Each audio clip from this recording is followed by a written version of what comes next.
आप अगर लोहे का जीना बनवाना चाहते हैं तो लोहे का जीना आप आसानी से बनवा सकते हैं, कहीं से कोई दिक्कत नहीं आएगी। और इसका सबसे बड़ा खासियत होता है कि आप एक जगह से दूसरी जगह एडजस्ट भी कर सकते हैं। और फ़ायदा और होता है कि मान लीजिए आप इसको अगर बेचना चाहते हैं बाद में, तो इसका मूल्य भी मिल जाता है, उचित मूल्य आपको मिल जाता है। तो लोहे के जीने से बहुत से फ़ायदे होते हैं। जब लोहे के जीने आप बनवाते हैं तो इसकी स्टैंडर्ड साइज़ बनवाएं। अब स्टैंडर्ड साइज़ की बात करें तो इसकी पौधान की ऊंचाई 6 इंची रखें, और पौधान की जो चौड़ाई होती है, जो पैर रखने वाला होता है, उसको आप 10 इंची रखें।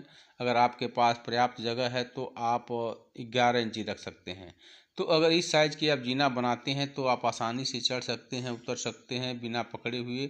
और कितना हूँ आप वेट लेकर कर चढ़ते हैं तो आपका सांस नहीं फूलता है। वहीं जब आपका खड़ा जीना होता है तो जब आप चढ़ते हैं तो सांस फूलता है, उतरते हैं तो आपको आगे गिरने के चांस ज़्यादा होते हैं।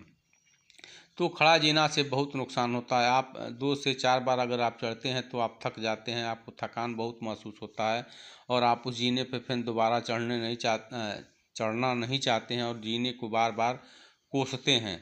तो ऐसी गलती आप न होने दें। कभी भी जीने की बनवाएं तो ऊंचाई उसकी 6 इंची रखें, 6 इंची से ज़्यादा न हो।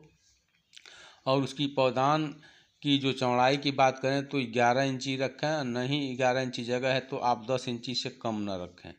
10 इंची तक आप रखते हैं तो आपका जीना स्टैंडर्ड साइज होता है, आप आसानी से चढ़ सकते हैं, उतर सकते हैं। बुजुर्ग भी लोग चढ़ सकते हैं, बच्चे भी चढ़ सकते हैं। तो सबसे बड़ा, अगर जीना आपका गड़बड़ होता है तो क्या होता है, सांस आपका फूलने लगता है, चढ़ने में जब थकान ज़्यादा महसूस होता है। तो कभी भी आप बनवाएं तो जो जीना स्टैंडर्ड साइज बनवाएं। आप जगह एडजस्टिंग कर लें तो आप कम जगह में लोहे का जीना बनवा सकते हैं, इससे बहुत से लाभ ले सकते हैं। और इसका जो देखिए यहाँ पर जो एंगल में बना हुआ है, आप इसको पार्टीशन भी बाद में अगर करना चाहते हैं तो कर सकते हैं। तो कभी भी जीना को सोच समझ कर बनाएं, क्योंकि एक जो मकान का जो जीना होता है अभिन्न अंग होता है।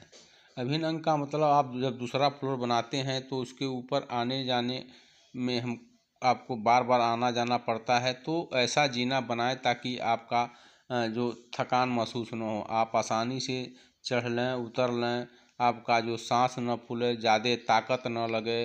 वहीं आपका खड़ा अगर जीना होता है तो आपको ज़्यादा ताकत लगाना पड़ता है, और ज़्यादा ताकत लगाने से क्या होता है कि आदमी थक जाता है और वह सांस फूलने लगता है। तो उससे खड़ा जीना से बहुत से नुकसान होते हैं। तो कभी भी सोच समझ कर जीना बनवाएं।